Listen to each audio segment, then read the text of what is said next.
I think we have Uma as well bringing it some quick breaking news. I believe KCR and Revanth Reddy have both lost Reddy, and I think Venkatramana Reddy, Uma, our friend Venkatramana Reddy seems to have won. He said very clearly, I am the home man. These are all people from outside. You all think that they are going to win. You don't know me. I will win this seat. That's what he told me in the interview when we met him. It's actually nice of you that you actually went and, spoke to him. We met all three of them in that thing. Uma. Yes, indeed. See, Venkatramana Reddy was very clearly popular among the youth there, and also, many of the people in Kamareddy town, at least, he was stronger, and that is something that Revanth Reddy also conceded when I met him earlier this afternoon. Just a day before the campaign ended, when I met KG Ramarao and asked him about KCR's chances in Kamareddy, he said, it's to be presumed that KCR would win, and there is no question of his not winning the Kamareddy seat. And this afternoon, when Revanth Reddy seemed to be leading by about 2,000 to 2,500 votes, I asked him, this is a humiliation for KCR if he is defeated by you in Kamareddy. He said it's a lifetime humiliation, not just a humiliation. I said, but are you really going to win, because your margin is only about 2,000, 2,500? He said, why do you have this doubt, Umaji? And now it appears like Venkatramana Reddy is in fact the winner.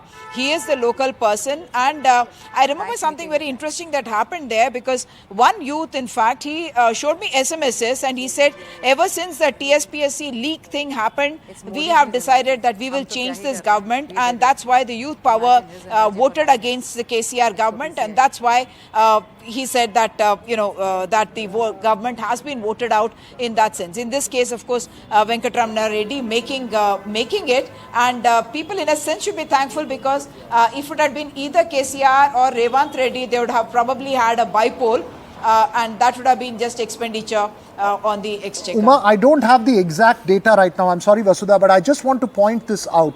I think this is just symbolic, one result. We leave that aside because Kamareddy is around the area which is area of influence of the BRS. But even if you go down to Adilabad and Karimnagar, Uma, maybe tomorrow when we see the vote shares, we may find that the BJP's rise in vote share has been largely at the BRS's expense in some of those northern districts, which are considered the traditional TDP strongholds, right, which are the BRS strongholds. What's the sense that you're picking up very quickly before we move forward?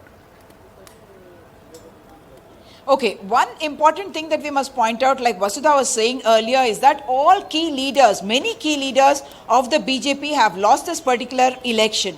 But in the seats that they have picked up, couple of them, I think the Hindutva kind of a campaign or plank of the BJP has worked in those areas.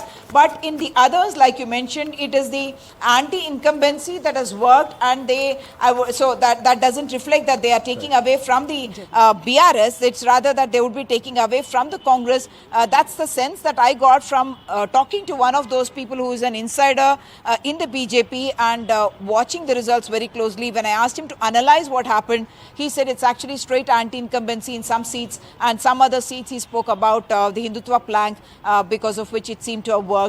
In which case, yes, it was also about the shift of the Muslim vote from the, how it helped the BRS, it shifted to the Congress, and therefore they lost, etc. That is a different calculation that comes about, but the consolidation that happened for the BJP happened for those reasons. Right.